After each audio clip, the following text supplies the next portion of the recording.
It's a pleasure to speak to you here at Mount Sinai. We share with you both having won the Foreman Award from the AAMC for community engagement. So we appreciate your long history of service because that is central to who we are at the Morehouse School of Medicine. We are a school that is born in mission.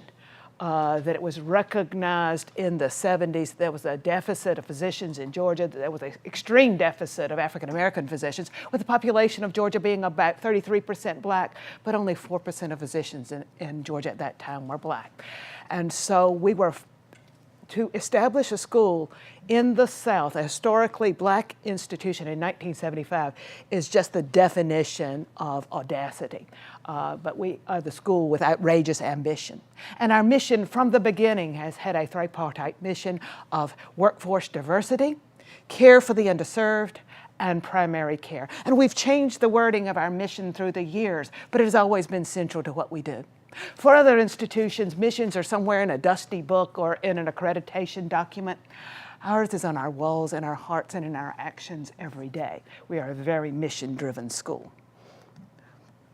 And in 2010, in the Annals of Internal Medicine, Fitzhugh Mullen and team recognized the Morehouse School of Medicine, although they got it wrong. Morehouse College is a wonderful historically black institution that was our birthplace. We started with them in 1975, but in 1981, we became an independent institution.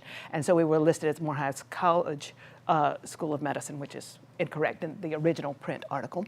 But we were pleased to be recognized as number one, and the criteria were on the basis of students from underserved communities, in particular for our institution, African-American students, although we also have Latinos, that our graduates actually were in practice in underserved areas, and that our graduates were actually practicing primary care.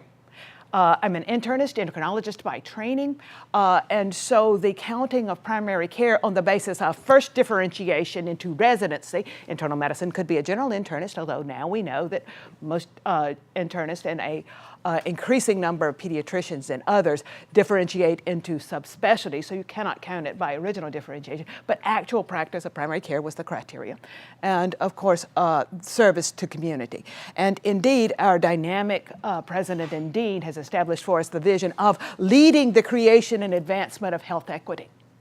All too long, African-American institutions and others have focused on disparities. We do not focus on disparities. We focus on equity, health for all. This is not about, let me help you. This is about we are stronger together. My politics are obvious. I will move along.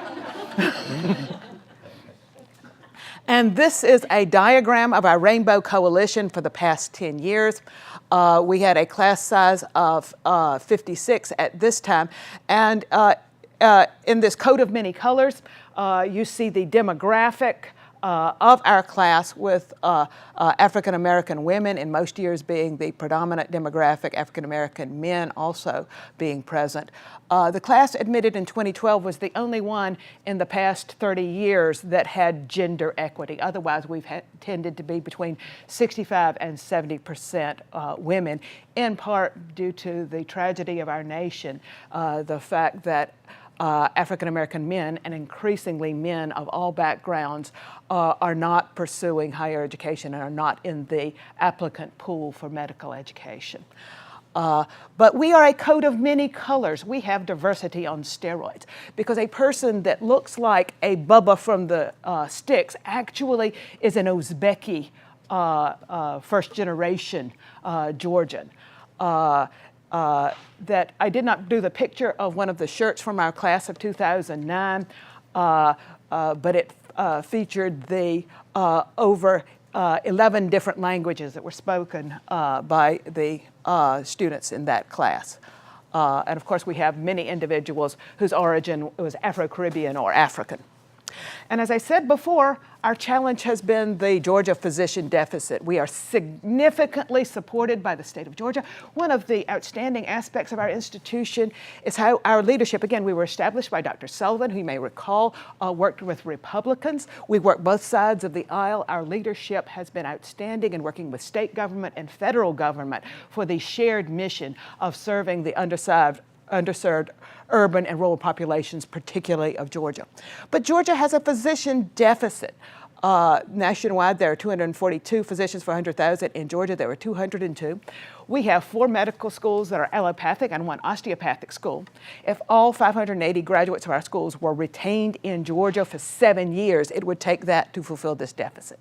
So we've got a lot of work to do.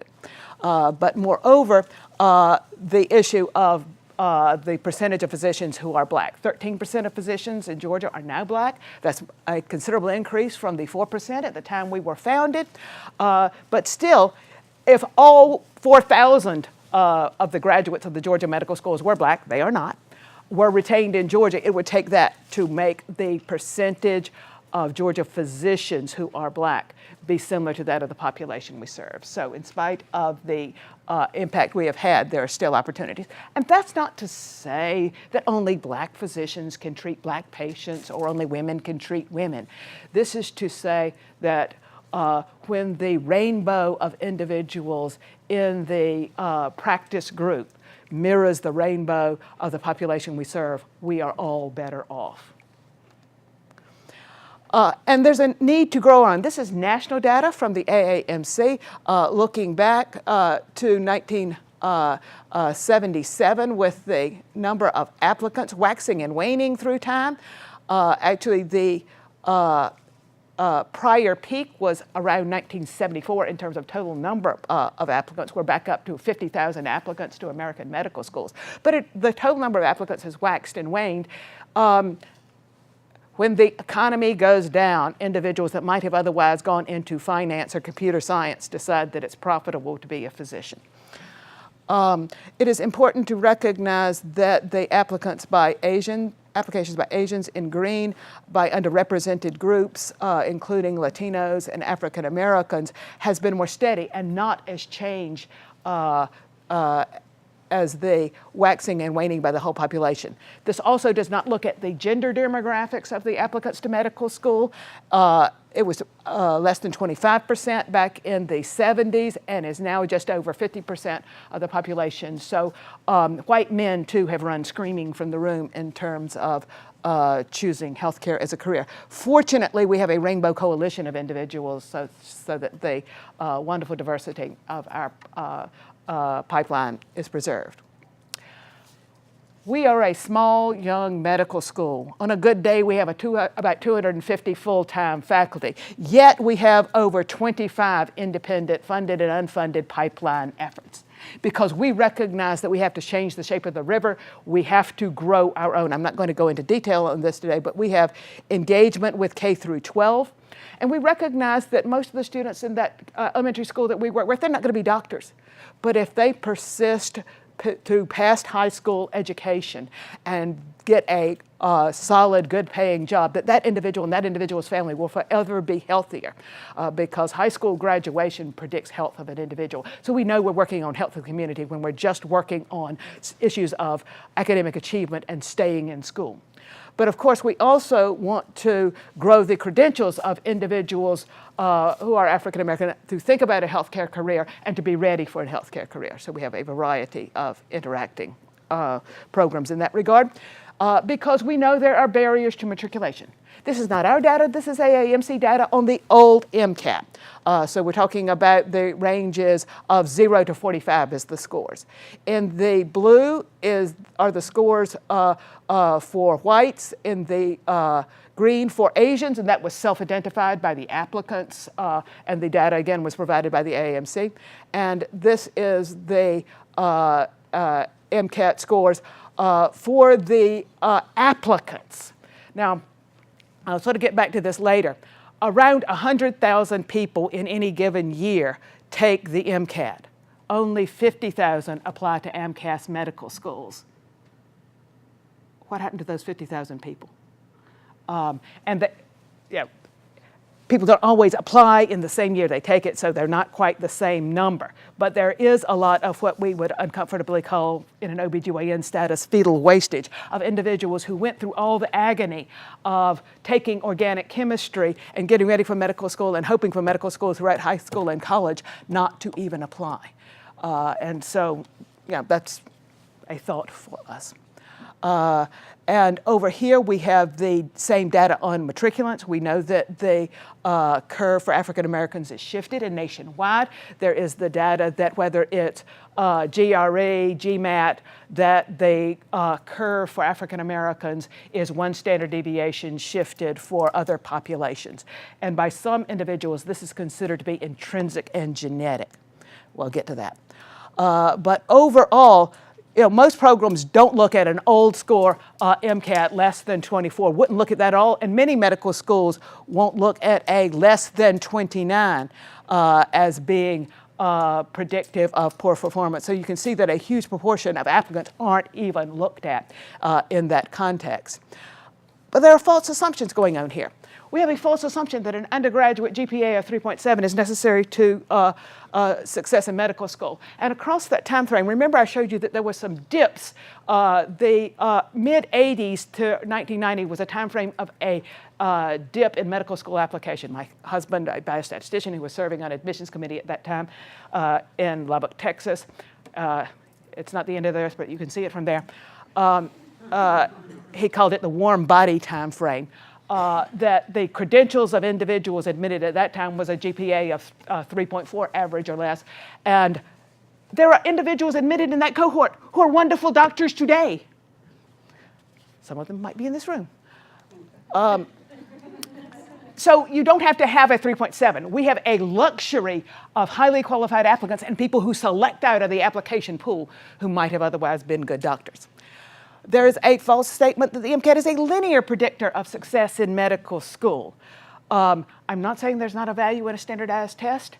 Full disclosure, performance on standardized tests is one of my personal superpowers. But it doesn't mean that I think that necessarily correlates with anything else other than performance on a standardized test. And we have all too often used it as the higher the score, the better, as opposed to reflecting a sufficiency level, a threshold level. So that we know that there's data. It is not a linear predictor of general success in medical school. It is in some instances, a moderate predictor of success on step one, but the question as to whether it's a linear predictor, that is the higher the score results in a higher score, that's less clear. And not a two-sided test. We don't know what people with 20s do on the MCAT when they're admitted to medical school because we don't admit them. And yes, we see the shadow of this by seeing a lower success rate on first time taking past step one for individuals below 29. But the inference that you need a certain number, we haven't done the two-sided test. Standardized tests. Well, the best predictor of performance on a standardized test is performance on a standardized test. And I understand the use of MCAT. We use the MCAT in the admissions process because it helps us to know about individuals who are likely to have the foundational material to be ready for the curriculum, because the medical school curriculum is drinking from a fire hose. But it isn't always the best predictor. This is the data you have me here to talk about. This is the actual data from our class that graduated last year. In the red, you see the polygon available from national data for MCAT of the cohort admitted that year. This is the actual polygon, the actual scores of our students admitted that year. You see that our mean is shifted one standard deviation over approximately the 16th percentile. Some of our classes are even below the 16th percentile as mean. And 2 years later, not 3 years later, 2 years later, they take step one. We have a relatively traditional curriculum that I will go into. This is the national polygon. That is our actual scores. And you might think that this just happens, but no, I didn't want to bore you with that's 10 years worth of data where we shift the curve every time. And I do it as cohort by cohort because I'll show you as a minute we're working with a shifting baseline of scores. Entering credentials did not predict outcomes for our students. This is the entering year, and this data only goes up to 2011 because we have a 6-year limit on medical school, so these are individuals that would have completed their, you're not, it's like you're not dead till you're warm and dead after a drowning. You're not graduated until it's 6 years after your admission time frame, unless you have withdrawn. And so the average MCAT in blue across each of those cohorts, and the overall average over here in yellow was the individuals that had an extended educational opportunity for any reason. As you will see, we monitor our students very carefully, like an internist keeping fingers on the pulse and watching the EKG. And we try to, you're heading towards the cliff, slow down, and redirect. So we know when they're heading for the cliff, and we try to redirect them. We are still dealing with the knuckleheadism issue that we haven't actually, we've been able to diagnose this. We haven't gotten a good therapy for it yet. If you're heading for the, there you go. Okay. Getting people to redirect when they're heading for the cliff. But at any rate, the extended educational opportunity, which in some instances was on the basis of actually failing a course, but in other instances on the basis of needing to slow down the curriculum. And in the orange were the individuals who were actually dismissed or withdrew on an academic basis. And if anything, the MCAT was a little higher for those who were delayed or withdrew, not meaningfully different. GPA in terms of BCPM, again, the code is the same. Blue proceeded on time, yellow were delayed, and orange ended up being academically dismissed. Again, not a consistent pattern that predicts outcome. So we infer with standardized testing that it measures a combination of intrinsic capabilities and preparation. Those of you who've looked at the history of standardized testing know that part of it came out of IQ testing, that the SAT started sort of as an IQ test, whatever G intelligence is, and how that binds up in culture and preparation. I'm not going to review all the literature on standardized testing and what it measures, but there's a lot of thought that's been put into that. And it is assumed to provide a reproducible assessment of student full capabilities and preparation, but it assumes equal or equivalent preparation, environment, and context. And what I see for the population that we are seeking, African American students, particularly in the South, is that those individuals, even when they go to the same schools as others, are not necessarily beneficiaries of the same academic environment and support as other students. That at larger institutions, sometimes African American students seeking to be a part of study groups have not been able to be a part of the study groups. The study groups say, oh, we're meeting there and then, and that isn't what, they just get excluded. So it isn't always the same, even at the same place. At Morehouse School of Medicine, I'm sure here at Mount Sinai, we engage in holistic admissions, that we broadly look at academic preparation. The GPA may be terrible, but it may be an individual who had a disastrous freshman year, then developed a career goal, and had a wonderful junior and senior year. So we look at it broadly, not just as a screening parameter. Also, we don't average MCATs across preparation. Sometimes the population we are seeking get the mistaken advice, oh, just take the MCAT to practice without preparing for the first one. And so they often have very low scores on the first one because of that mistaken advice. So we look at their credentials very broadly without applying a unitary screening process. We certainly look for foundational aspects of professionalism because while we teach and model professionalism, it is our perception that if you are not committed to service, if you are not committed to the highest standards of integrity, that's harder for us to fix than knowledge deficit. We got knowledge deficit, but integrity, that's harder to readjust. Evidence of commitment to mission, in particular, meaningful committed service activities. We'd rather see an individual that throughout high school or college tutored inner city youth than an individual that had patch on mission trip to Honduras during high school, because a mission trip to Honduras is often a marker of economic viability of the family rather than a real commitment to service of the individuals right in your backyard. Engagement with underserved populations in whatever context. The fact that you chatted with 14 different orthopedists does not impress us as much as if you served with the crisis rape center in an inner city setting or in other vulnerable setting.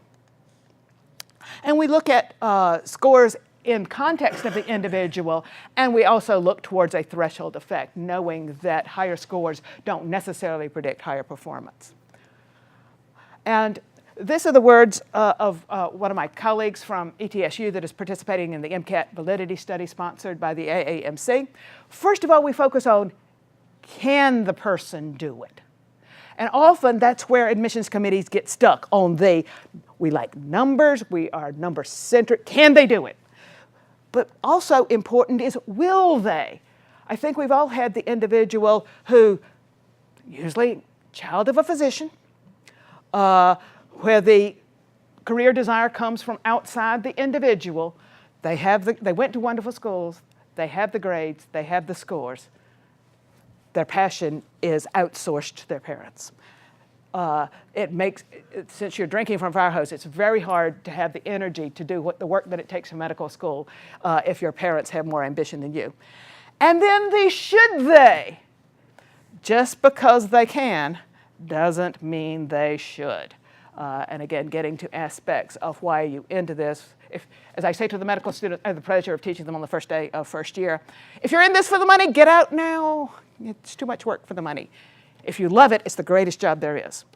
And those are the comments for Douglas Taylor, the Dean of Admissions at East Tennessee State University. And I found those very helpful for thinking about things. Our MCAT scores do not correlate with year 1 or 2 course grades, with our step 1 score or the step 2 CK score. We are collaborating with the group at AMCAS for looking at this. And in general, most of the correlations are 0.5 to 0.6. And of course, papers through time tend to show a 0.6 to 0.7 correlation between MCAT or subcomponents of MCAT and step 1. And we see more of a threshold effect rather than linear effect. Even at the Morehouse School of Medicine, we don't tend to take individuals with scores below 20 on the old scale. And a similar score on the new scale. And indeed, in the class of 2016, one of our graduates in that class who made over 250 on both step 1 and CK had a 21. He had a 4.0 from a historically black institution and took the MCAT only once. So in that context, that MCAT did not represent a true standard temperature and pressure assessment of how this student could do. So we interpret the numbers in the context of the student's profile. And we found that a strong GPA is very important for us. Now, back to what I was saying about standardized tests and IQ tests. Dr. Flynn noted what has been called the Flynn effect. There has been an apparent increase of IQs in the Western world since the 1930s. If we keep giving the same test and the same standards, we're all now about 20 points more intelligent as a mean as we were then. Now, evolution doesn't occur that quickly. We really aren't that bright, but we are getting better at teaching to the test. We are getting better at abstract problem-solving skills. That is what is on the test. So we teach for that and we test for that. So we're getting better at the test, might be getting better at certain types of reasoning, but I think everybody in the room has had the instance where an individual had good reasoning skills in one domain and you put them in another domain and it's as though they've never heard of anything. So yeah, it doesn't always translate. And this is data, national data, this is not our data, on what's going on with step 1 and step 2. Those of you who are no longer 20 will recall that it used to be parts 1, 2, and 3, and they used to be a flex, and they put them together for the worst of both worlds in terms of a 3-step test rather than a 1-step test. And that was in 1990. It was designed to have a mean of 200 and a standard deviation of 20. And this data starts in 1993, where for step 1 in blue, step 2 in red. The means were still pretty close to that original mean, but look at this. The step 1 mean is up to 230. That's a standard deviation and a half above the prior cohort. Step 2 CK is 240, 2 standard deviations. And the minimum pass rate for step 2 is 209, pass score is 209. That is a half a standard deviation above the minimum pass from before. So there are physicians practicing in this nation today who were licensed on the basis of scores that would be failing today. Now, you cannot tell me that these are not good physicians. This is an inflationary environment pushed by the desire to match an ENT. Okay, that was my tacky inference. But it is an inflationary market, not necessarily measuring something that we want to measure. And like I said, performance on standardized test is my superpower. So I'm not going to try to put them down. I've gotten advantages from being good at that. But I've taken these tests. I've practiced in a general care and safety net hospital. And the things that were on that test were not what I need to know to be a doctor. It's really gotten to the extreme degree of you lost your wallet here, but there's the light, so we're looking over there. So yeah, it's an important game, but is it testing the right thing? So we talked before that about 50,000 apply for about 20,000 MD slots in allopathic schools or AMCAS schools. About half of those who take the MCAT don't appear to go on and apply, and they can't all be running Kaplan courses. We know that some of them are going to offshore schools and are coming back. I don't know what's going on with the others. How many students who would have been great doctors have been excluded by this false barrier? I don't know. But let's get back to, regardless of what the score is on the MCAT, suppose we took individuals and we taught them by dedicated, consistent instructors who knew the population they were serving and knew the test. Not only knew the test, but wrote the test, because we've got several faculty that have collaborated with writing NBME questions. Suppose the students of varying backgrounds were systematically taught core content and taught it in a scientifically based way of foundations, of using exams as a teaching tool, and also of using intentional repetition to make sure that it isn't a take all of hematology now and you never see it again. We know that divided doses, we know that recall is a learning tool, and that's the way we developed our curriculum. And suppose the instruction aligned with